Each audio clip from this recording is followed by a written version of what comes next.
Good day, everyone. Good morning, good afternoon, good evening. I hope you are doing great wherever you are.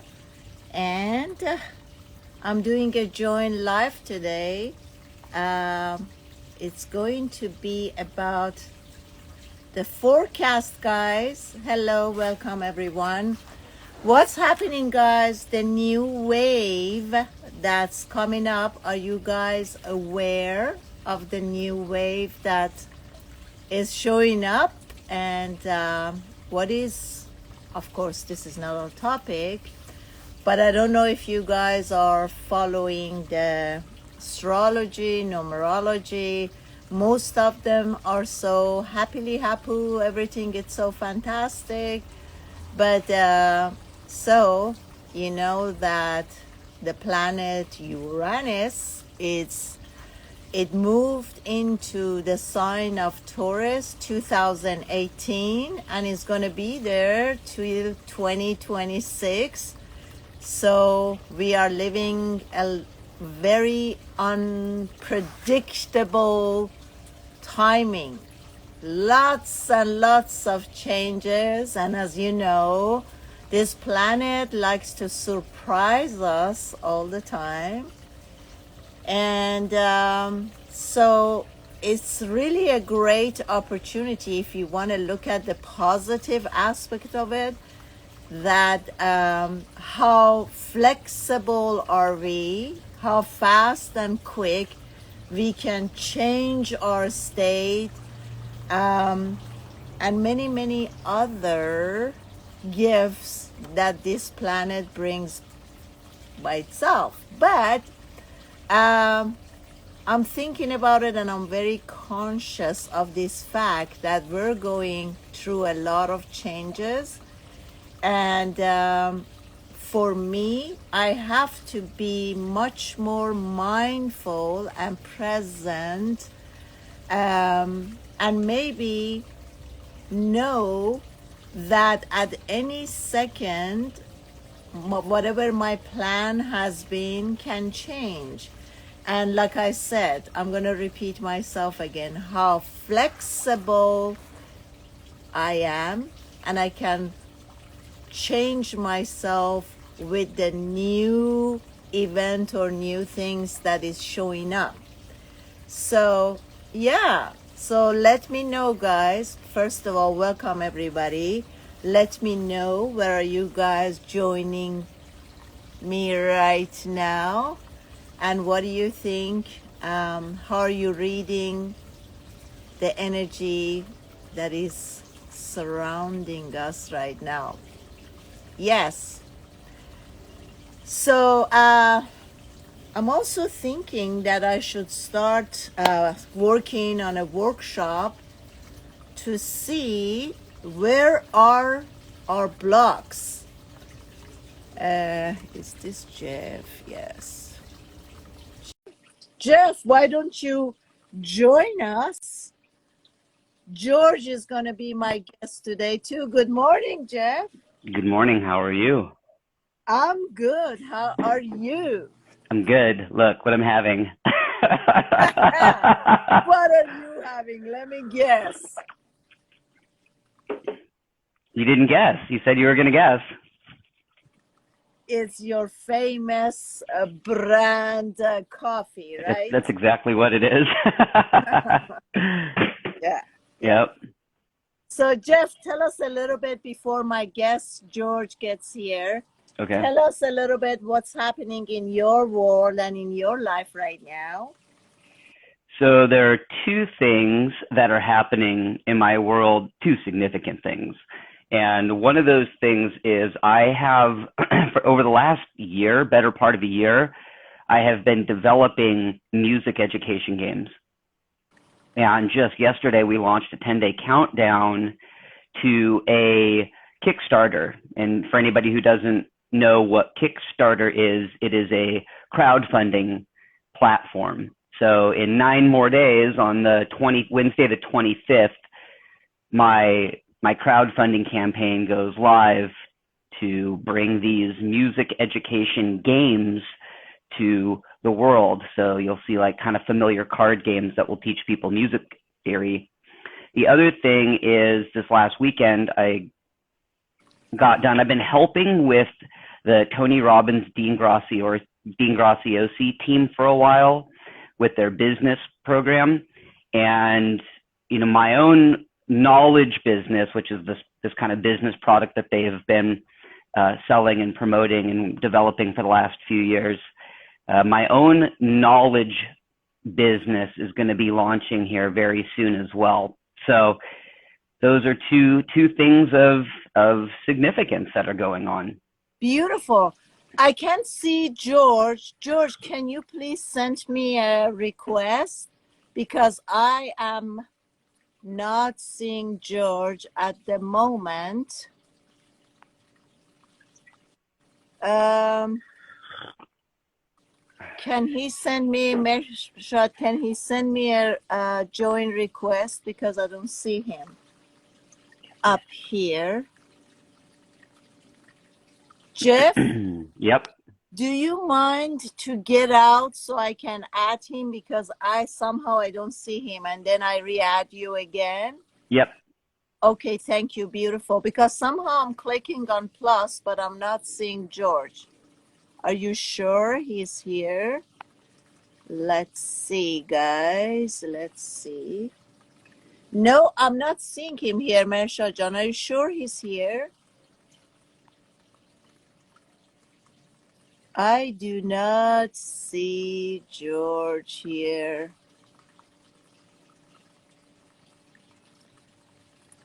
Okay.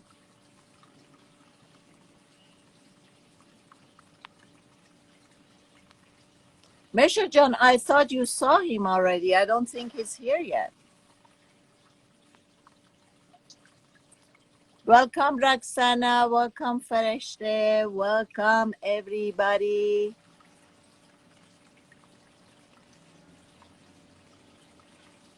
He's not here. He can. Okay. Yeah, he's not here. All right. So, hi, Roxana John. Love you, love you, love you. Okay, I'm going to bring Jeff back up till he gets here. Okay, Jeff. So, We're back. I'm sorry to interrupt you. It's okay. Go ahead. Yeah, I said what I said. So those are the two things that are of significance that are happening here within the next month to 45 days. And how's it going? Well, it's with the music card game, or card games, it's a lot of anticipation. I'm excited about it. I'm very excited about it. And, there's a good bit of anxiousness and nervousness because it's not a storefront. We're not launching a storefront. We're launching a crowdfunding campaign that's going to last for 30 days. So any number of outcomes could happen, but there's going to be three major outcomes. One outcome is it flops. We don't raise any money, and then we have to decide what the future of that endeavor is going to be. Option number two is it's wildly successful. And if it's wildly successful, and we've seen a lot of games on Kickstarter. I know this is music education. It's not simply fun, but we've seen a lot of games raise $250,000, $500,000. So if our Kickstarter is wildly successful, we've seen them raise $3 and $4 and $5 million. So if our Kickstarter gets multiple six figures, then that's exactly why you use that platform, because instantly there's money available to pay some salaries and allow you to buy some inventory and, put more money back into research and development, and your kickstart to your business is finally happening. Mm-hmm. And then if it's in the middle, then life looks a little different. So if we're successful, we hit our goal, let's say we make $30,000, $40,000, then we're in that zone where that's not enough for anybody to quit their jobs and focus on this, but it shows market viability. It shows proof of concept. So at that point, do we go it alone, or do we go show that proof of concept to a investor? That's where all this anticipation is. That's kind of what we're all thinking about right now. Got it. Jeff, I'm not sure if I'm hearing you loud enough or not. Can everyone else write a comment? Can you hear Jeff really well, or is he loud enough, I should say? Yeah, I'm not Jeff, on my normal earbuds. I'm on the earpiece. So okay, because I'm not sure. Like, I feel like your volume no, it's a okay. little bit low. Hold on. Let me get something else. Okay, fantastic. Welcome, everyone. Welcome, welcome. So I don't know if you got this or not, because Jeff speaks so quick, rapidly, uh, Sorry. that he just joined. Okay, Farshad said sounds good for me. All right, great. Oh, Uh, so it's okay? You can hear me okay? Okay. yeah, better. So tell us a little bit about you coaching, getting into Tony Robbins' team and coaching. How is Mhm. it going there? So it's going well as far as okay, sorry. So the question was my involvement with his team. It's going well. It is, as I would expect, it's a process, because they're going to kind of get you in one step at a time. And that's been my experience with another kind of personal development organization, if I want to refer to him as a personal development organization, is you don't submit an application and then get a job and go coach people. That's not how it works. So you have to really prove yourself and prove yourself one step at a time. So I now have done 2 events with them, and I have 3 more events on the calendar throughout the rest of the year. And I think that with any type of organization like that, that's the process. And then if you're very interested and you have kind of similar successes in your life, so that they can use you, kind of, I hate to say use you as an example, but any organization that I know, if you're going to be the face of that organization, they want to know that you embody the principles of that organization and that you're out there living, right? So I know we've talked before about the Landmark organization, and it's the same thing there. Like, if you're going to be out in the world, or if you're going to be on their stages teaching people about their program, then you need to be out in the world living and embodying the ideas and concepts that they talk about and promote. So that's why the next step in my journey is the other thing I said, which is I have my own information business. Mm-hmm. So in the next 30 to 45 days, I'm going to have a couple of workshops where I'm coaching young professionals on interview skills. And by young professional, I'm talking somebody in their mid-20s, maybe late 20s, who's had 1 or 2 professional jobs, and they're just not at a place where they can communicate all of their experience in an interview, so they still feel a little young and give up their power to the interviewer, that sort of thing. So if I become very successful with that endeavor, and I'm moderating all of these events with Tony and Dean, then that option to become more involved with them may become even more available, as they say, yeah, here's this Jeff guy. He's got this background in personal development. He's got this background in coaching. He's got this background in consulting, advising. And here's this business that he currently has going that's successful, that embodies everything that we're talking about here. We want to have that guy on stage talking to people, representing. Like, I'm not saying that that's going to happen, but I imagine that that would be the logical progression of involvement with that type of organization. Mm. Jeff, a lot of our followers are international, and they're not really familiar with Forum or Landmark. Can you Mm-hmm. tell them more about it? Where did it start and why did Mm-hmm. they change name and what is their really goal and plan? So I don't know the history too much. I know it was started by a guy named Werner Erhard, and he was part of an interesting group of people. He was running around with a bunch of forward thinkers during what was called the human potential movement. So they were all up in a cabin, I don't want to say a cabin, but a retreat up in Northern California. And there were all sorts of characters. I mean, the Hunter S. Thompson was there too. And who's the artist that was in that group that does all the really crazy artwork? I can't remember. Ralph Steadman. Ralph Steadman was there. There were a lot of people there, and they were all doing what is really happening now, where you have people like you and me and on Instagram, and you're talking about the potential of humans and the potential out in the world. Well, they were doing this very much in private, up there in Northern California. And Werner Erhard started EST, which is Erhard Seminar Training. I don't know why that stopped. I've heard some drama. I've heard some stories, but since I cannot confirm or deny anything, it wouldn't be appropriate for me to say what happened. So at some point, it changed hands, and then it became landmark worldwide. And what they really focus on is they're very much a psychology in the machinery in the physical world. Mm-hmm. What do I mean by that? They focus on the moments in people's lives where we form the survival mechanisms. That is the core of their education.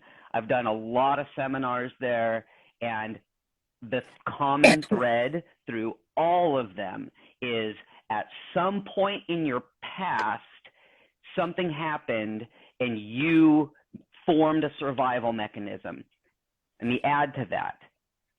It's all ontological, meaning it happens in language. What that means is, let's say you got, this is too old because it's not too old, but they focus on stuff as a child. But let's say you got rejected. Okay, let's say you got rejected by a group of friends as you were a kid, and you got bullied, you got picked on. Something happened, they call it a failure or a breakdown. A failure happened, and then you put language to it. I'm not good enough. People don't like me. That's ontological. You are saying a sentence about yourself that goes into your brain. Now, you and I have talked about this before when we talk about forming habits, that if you say that phrase enough and you're a little kid and you don't understand, over your life, that phrase is going to become not just a habit, but an identity. And then you have somebody who's in their 30s or their 40s or their 50s or their 60s, their whole life, and they're still living their life to that 6-year-old or that 5-year-old that got bullied and said something about it. So that's the common theme, is they work with people, and their education is to say, at some point, these things happened to you and you said something about it. And when I say it's in the physical, because they don't work in the world of the metaphysical or the divine. They work in the physical world, because what they want to get people to do is look at the facts. It's very fact-based. It's like somebody said something to you. There's nothing metaphysical. There's nothing divine.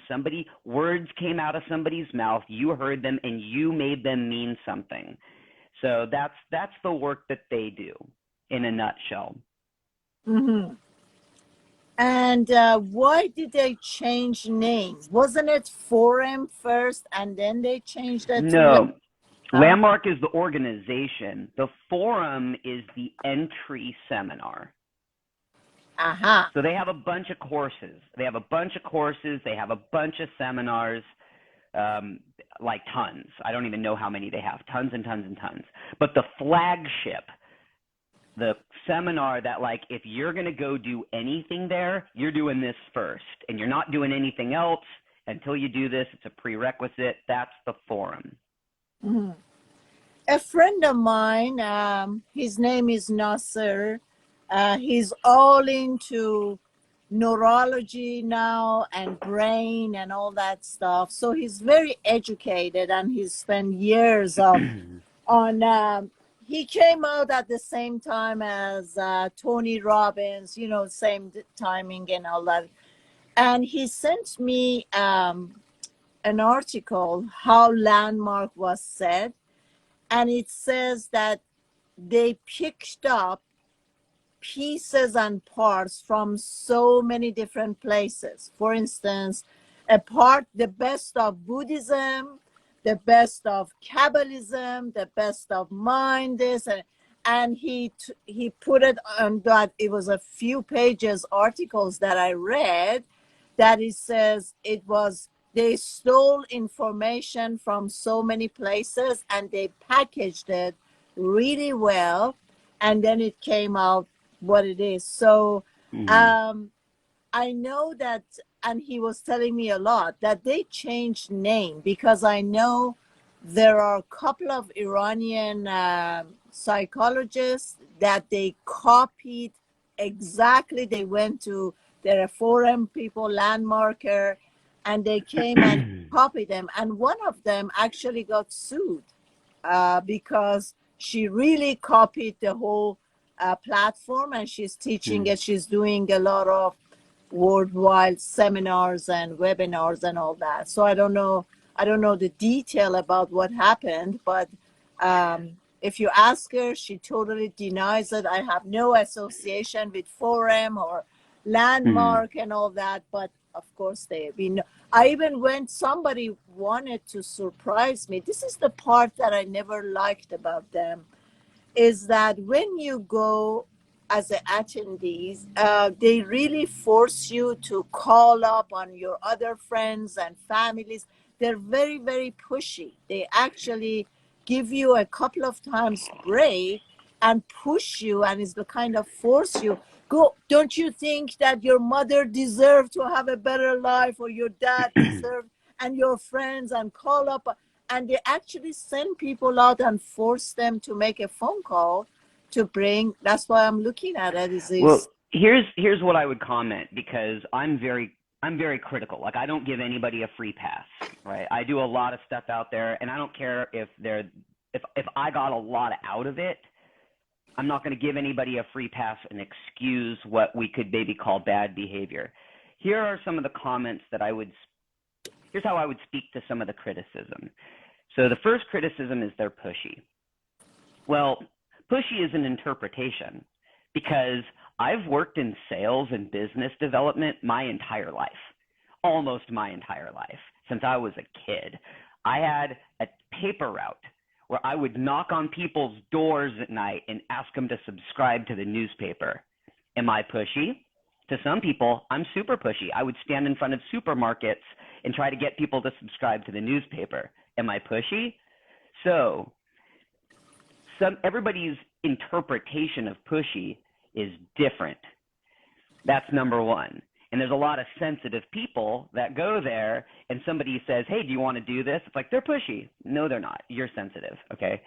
Number Jeff, two. hold on a second. I want to stop you for a second. Two of my own friends, they were taking the course. Mm-hmm. They called me on their break and they said they are asking us to go and call other. I have heard that from so Yeah, many well, people. let me get to that. So number two is, I see people that don't know how to say no. Now, they're in a psychological field, so they know how to continue to push on somebody who isn't saying no. What do I mean? I've gone, because I've done a lot of assisting there as well with the seminars, and I go and I see somebody in their chair. They're leaning back in their chair. The seminar's over. They're a guest. They're being sold. They're a guest. They're sitting back in their chair. Their arms are crossed. They have this angry look on their face. And then they're sitting there going, you're pushing me. You're pushing me. And it's like, no. If you didn't want the product, get up and leave. Get up, say, thank you very much. I'm done. I'm leaving. but they don't get up and leave. They sit there with their arms crossed and an angry look on their face. And then they're like, these people are pushy. It's like, no, you want this. You want this. You just want to be sold. Number three, a lot of the people that are pushy are, I don't want to use the word apprentices. That's the wrong word. It is absolutely the wrong word. But there are people that go through the work and then they assist. That's the word. So if I'm going to go help or volunteer, the word they use is assist. They're going to assist with the seminars. And what happens is a lot of the people that assist are on those phones, or they're going through a training program where they're going through a leadership training program. And it's saying, okay, well, for a lot of people, getting on the phone and calling somebody is scary. I'm used to it because I've worked in sales. I'm used to it. I've worked in business development. I had to get CEOs of important organizations on the phone, and I got the phone hung up on me a lot. A lot of people are sensitive. They're scared of that. And so they go through a leadership training where it's like, guess what you're going to do? You're going to get on the phone, and you're going to have a database of all the people that have attended our events, and you're going to call them, and you're going to say, hi, what's going on with you? And you're going to try to invite them to the events. So the people that are pushing you are not elite leaders. They're young, not young in age, but they're young in development. People that are going through programs that are learning how to push through their blocks. And this is a secret a lot of people don't know. So that's number three. And as far as like the calling people, yeah, they do. Now, not to sell them on the course, though. They push people to call because they believe, and I'm very much in agreement with this, that most of your relationship problems are your fault. They're not the other person's fault. They're your fault because you have the machinery to interpret what somebody else says. So the very first thing that they focus on is your relationship with your parents. And most people have something bad to say about their parents. Now, there's a lot of people that love their parents, but maybe they don't love both of them equally. They love their mom, but they've got all sorts of bad things to say about their dad, or they love their dad, but bad things to say about their mom.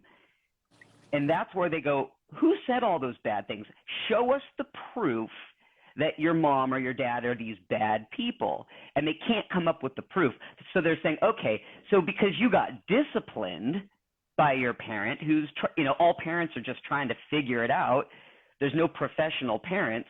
So because your parents were disciplining you or didn't let you do this, that, and the other, you said in language all sorts of negative things about your mom or your dad. So here's what you're going to do. You're going to realize that you are the asshole, not your parent, and you're going to call them on the phone. That's and you're totally going to wrong, Jeff. I'm sorry, I have to stop you. You're going somewhere to be empowered, or you're going somewhere to be punished and be it's not labeled that punished. you're wrong, it's your fault. No, you know what? I agree with it completely, because here's why. What happens, and because since I've gone through it, I can see people who don't have access to those tools do it with me all the time. I will say something, and I know a lot of people that don't have access to those tools. And so I will say something, words will come out of my mouth, and then all of a sudden the person will say, what, are you saying this? Are you saying that? That's the work that they're doing. They're saying, you're doing that to people. Now, there's a whole lot of education. It's not all about that. What I'm saying is it's in the context, in the world of the machinery. Your survival mechanism said, anybody that looks at me with their head tilted a certain way is angry at me, or they're fighting with me, or they're challenging me, or anybody that says this, that, and the other is disrespecting me, or whatever words you put to it. And they're saying, no one is.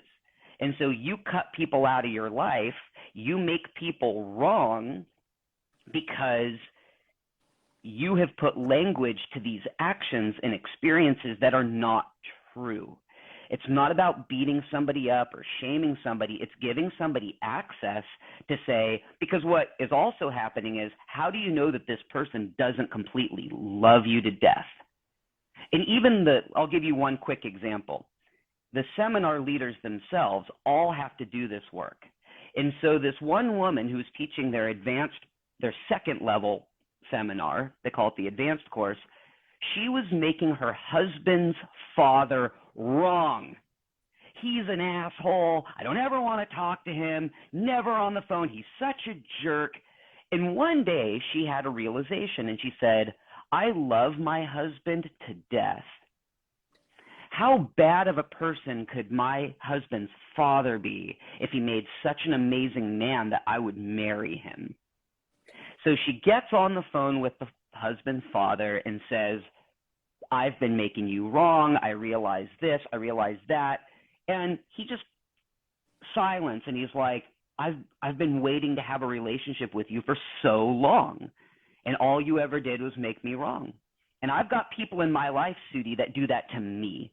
I have people in my life that have cut me out of their life, that have completely made me wrong because they interpreted something I said, they interpreted something I did, and it's not the truth, but it's their interpretation of what happened, and they've completely blocked me, written me off, cut me out, and I have no access. That friendship, that relationship, whatever that relationship is, whether it's friendship, family, romantic, it's gone. It's gone. It's gone. And there's nothing I can do. There's nothing I can do. There's no amount of I'm sorry or you're right, I'm wrong. There's nothing I can do to make that relationship come back.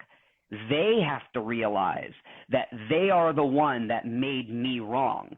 They have to realize that it's their interpretation of what I said, their interpretation of the events that severed that connection. There's nothing I can do to bring it back. They have the power, and only they have the power. Mm-hmm. So tell us, what did you pick up? The highlights of what you got from there. That's the number one thing I would say, and I have a lot of people in my life that I had to do that with, is that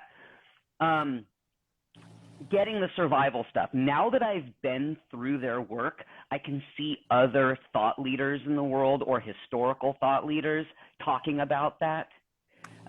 Bruce Lipton talks about this as well. He's another one, and he talks about the machinery. So just that, getting that, two things. A, getting that I'm the one making the interpretations of events, and two, that I have a say in how it goes. Because after doing the work there, I'm going to give you a really, really good example. After I had been doing the work there for a while, my cousin committed suicide. Mm. And it was a horrific situation. It was actually a murder-suicide. It was a horrific situation. And I was actually at Landmark. And I remember I've never just instantly started crying in my entire life. Like when I got the news, I was just instantly in tears. I was in shock. And I was walking to my car and, I had a text message from my younger brother to call my mom. So I call my mom and she tells me what happened, and I was just in shock and in tears.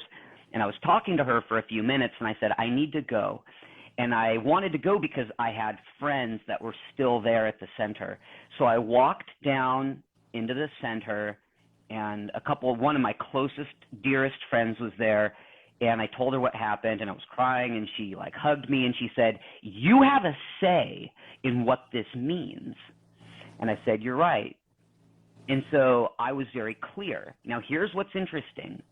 Over the following several days, I watched my family dissolve.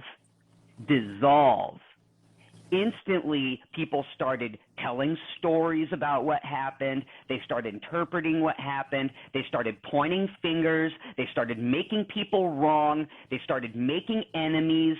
I was like, that's the work that they do. I sat here, and I had to sit here and be literally the centerpiece of my family and my cousin's family, saying, this is what happened.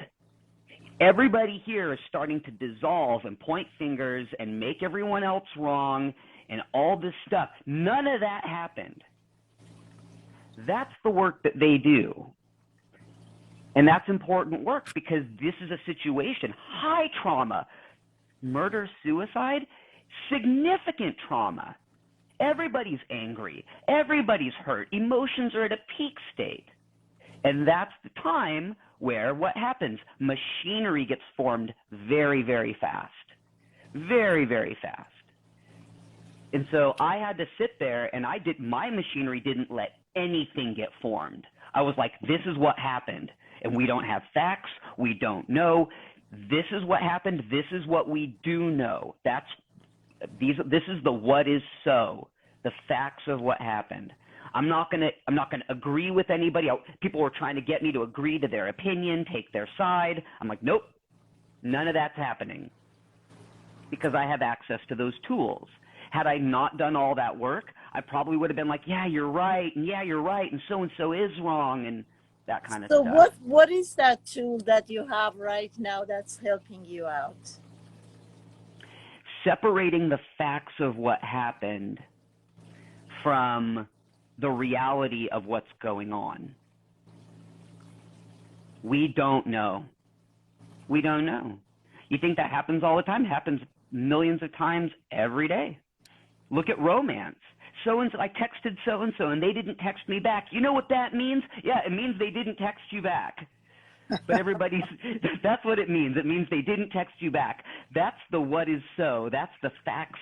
But you're going to sit there and start telling yourself all kinds of stories. They don't like me or this or that or I'm not good enough or what. You start saying crazy things about the fact that somebody didn't text you. Maybe they're just busy. Maybe they're in the hospital. You don't know. But that sort of access to just saying, hold on, take a breath, sit back. What happened? It's like the police asking you, like, just the facts, ma'am, like just the facts. What are the facts? Cool. Let's deal with that. Let's move forward. What do you want to do? What direction? You have a say in the matter. Yeah. What direction do you want to go with this? How do you want to interpret this?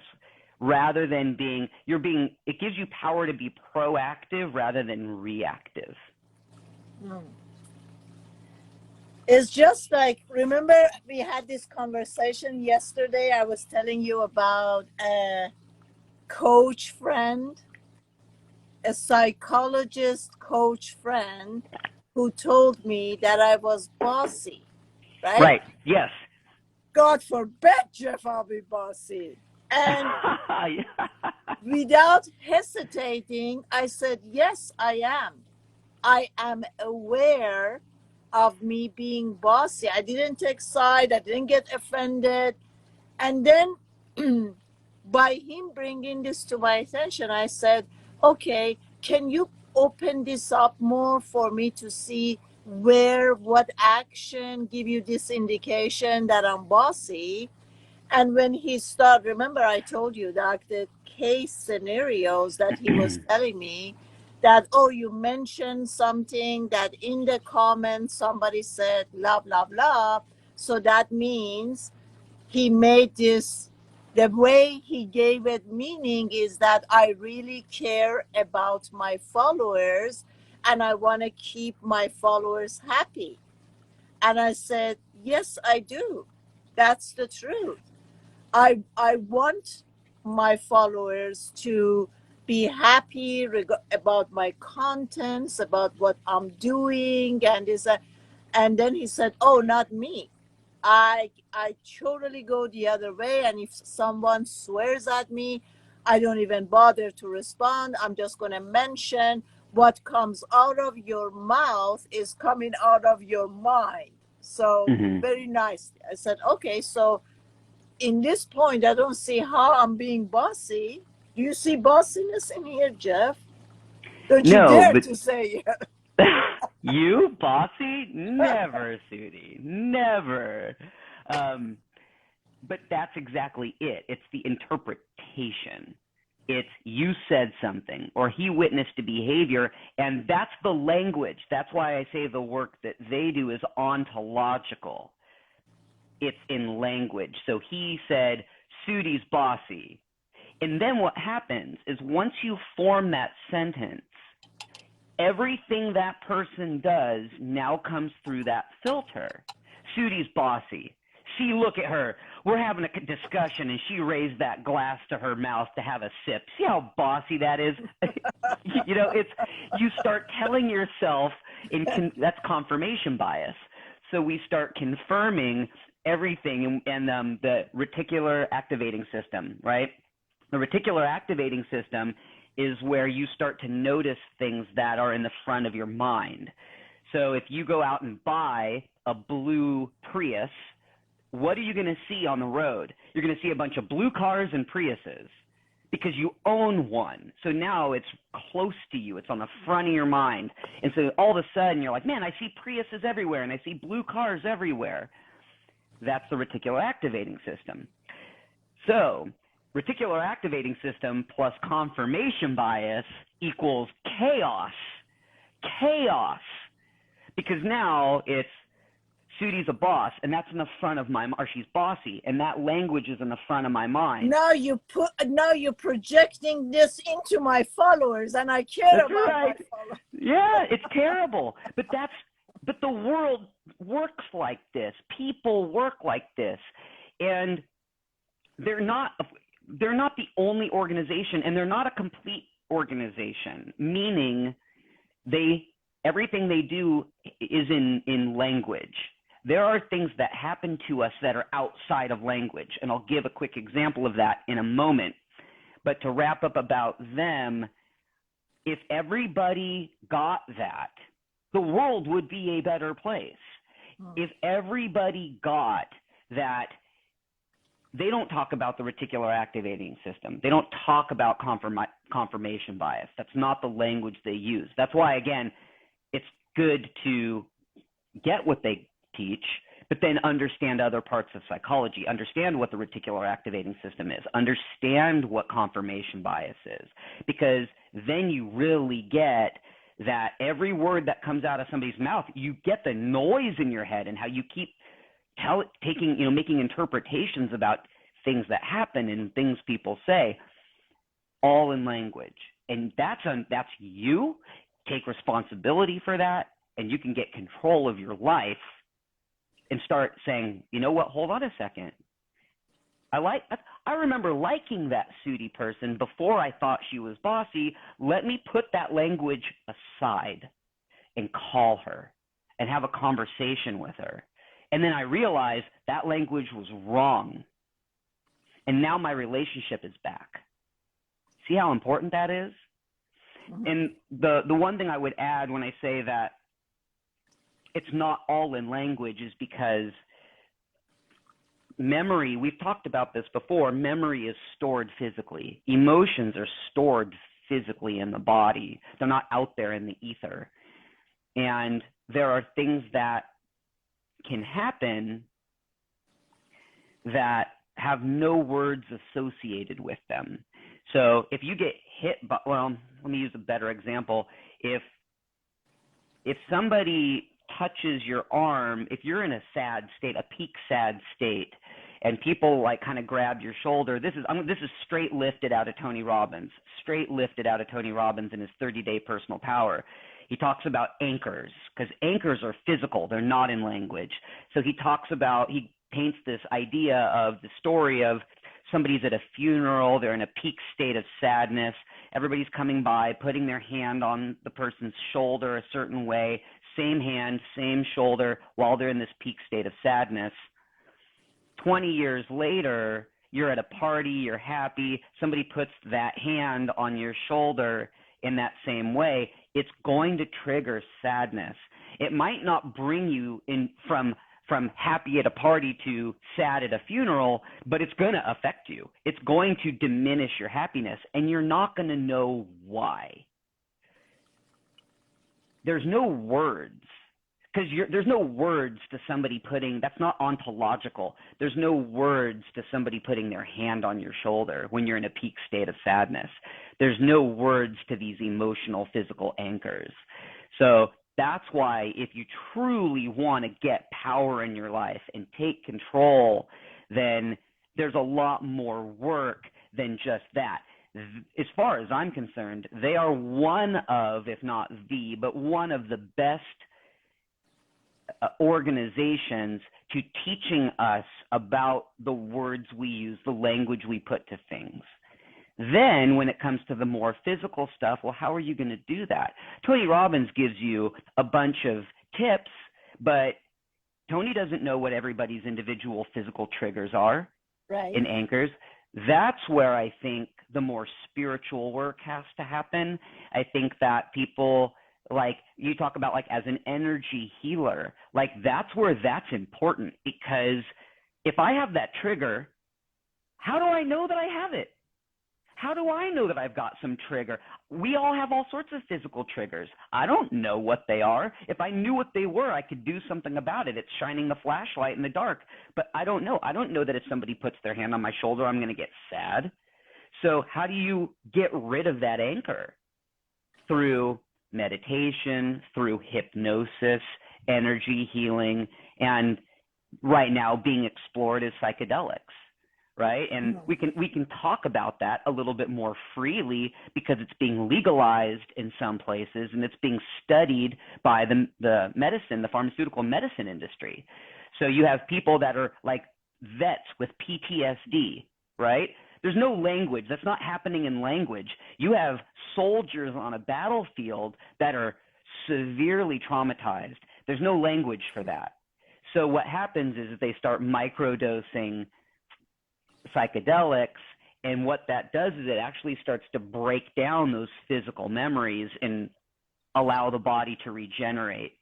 So that's where, again, the hypnosis, the hypnotherapy, microdosing of psychedelics, and, you know, some people take it a lot further than that, but that's not, you know, that's not yet to be kind of publicly discussed. But you know, all of those things to me are the energy healing, the access, the very, very important access to those things that you have that might be making you sad, depressed, anxious, that you don't have words for, but your body has become that.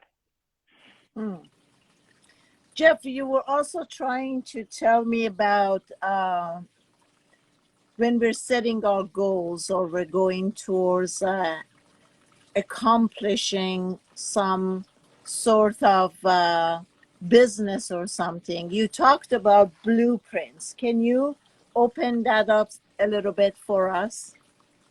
Having a blueprint? Yeah, I mean, I think that with any blueprint or with any plan in life, there are certain steps to go there. So that's what a blueprint is, right? So a blueprint is from the building industry.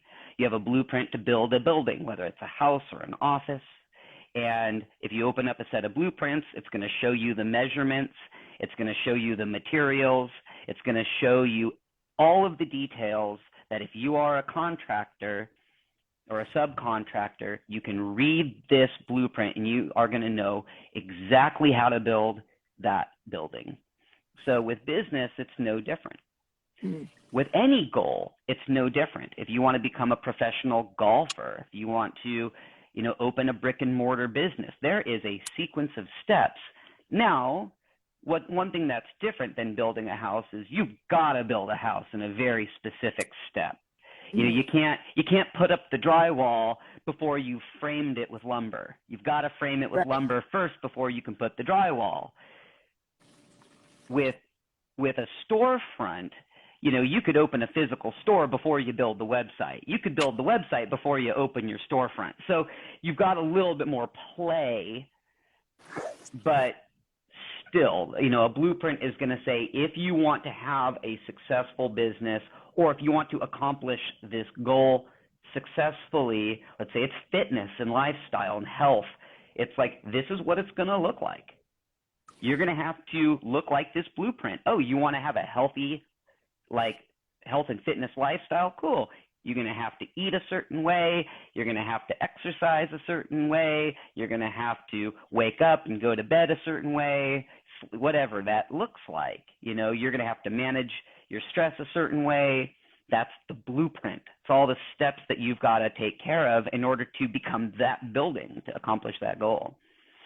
So you basically say, where am I? Where am I going to? And what are all the pieces that needs to take me to reach my end goal? Yes. Okay. And you also mentioned creating funnels. Funnels? Mm-hmm. Yeah, funnels. So I'm going to bring open a topic that is literally everything in life. This is so silly, but it's everything. In the early 1800s, and I always forget the guy somewhere, but I forget his name, he invented a term called AIDA funnel. He created the AIDA funnel, and it was a marketing. This guy did it for marketing, and the AIDA funnel stands for awareness, interest, desire, action. So you've got this funnel, and you're trying to sell somebody a toaster. And so here's the awareness. The world knows that you have a toaster available for them. And then below it is interest. So a lot of people are going to know you have a toaster. It's going to drop off. You're going to have less people, and those less people are going to say, oh, I'm interested in your toaster. And then they learn more, and then they drop off, and then less people are actually desire your toaster. And then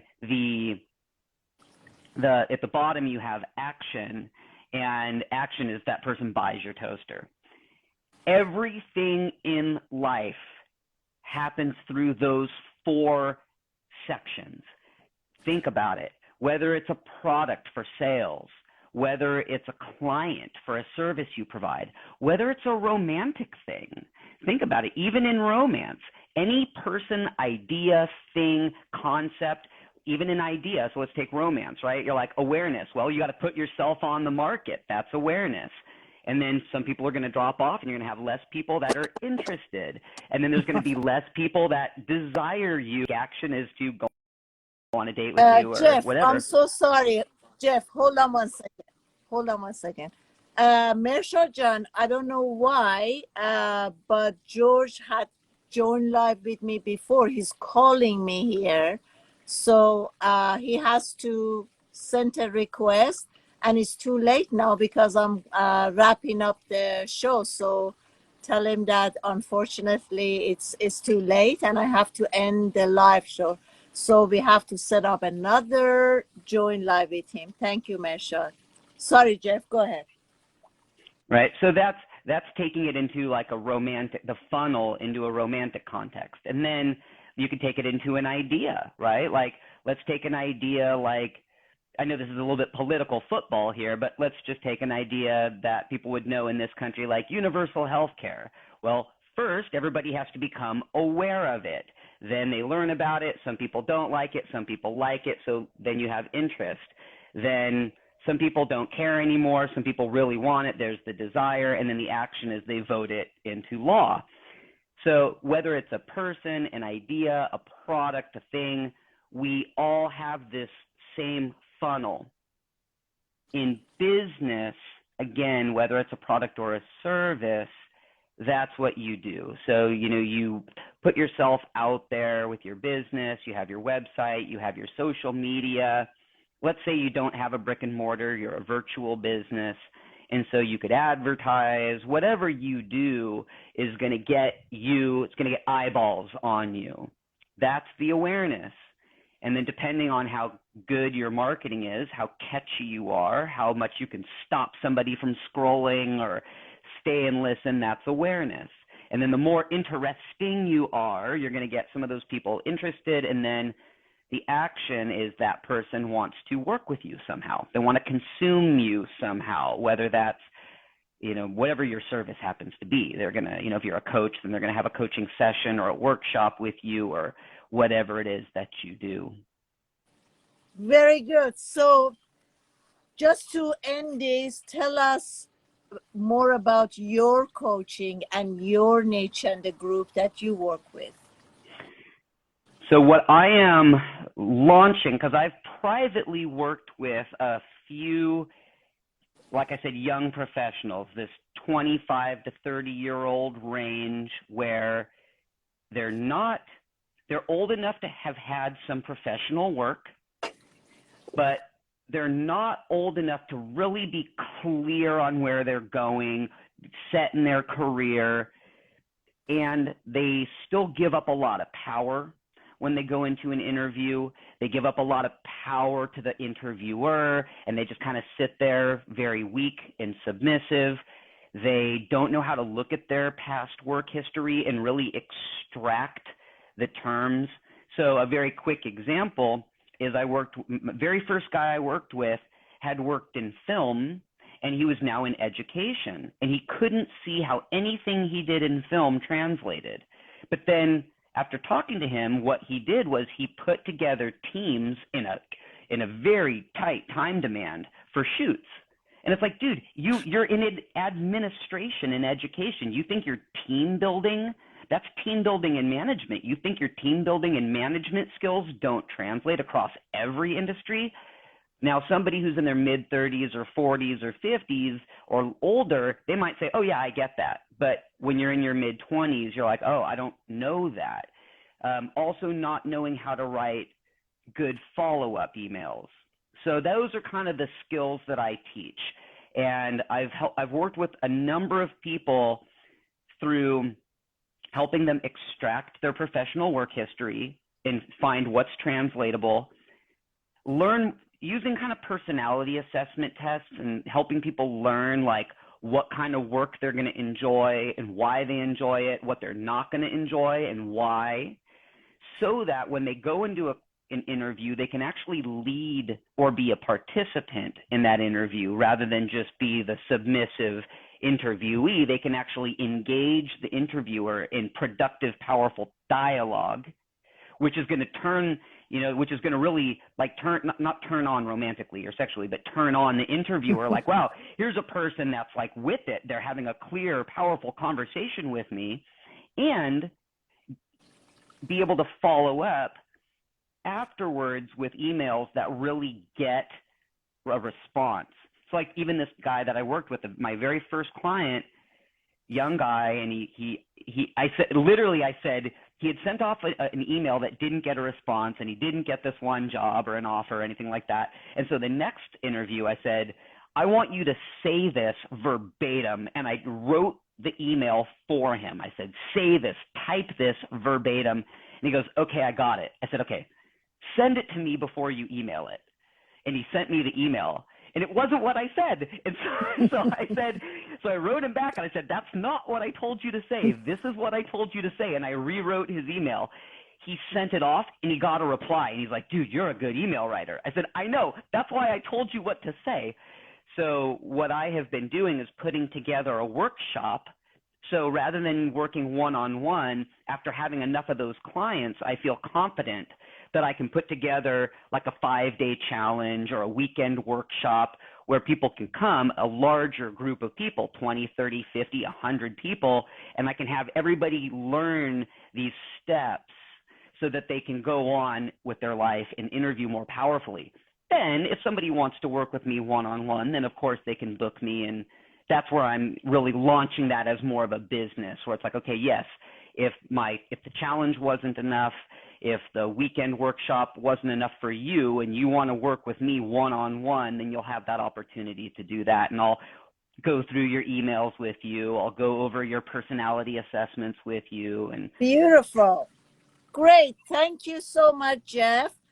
Good luck. And we're going to have you more on our Join Live. And I have, once again, I'm going to apologize to George, my guest today, but unfortunately he joined us late and I have to wrap up this live. I have a private coaching session right now. So thank you so much. Talk to you soon, Jeff. Thanks for being here. Thank you, Sudhi. Bye-bye, everybody. Bye-bye. See you all next Thursday, which we're going to have another great Join Live. Much love and happiness till next week. And if you guys want to have a private coaching session with me or George, you can DM us and we're going to get back with you. Thank you, everyone. Bye bye.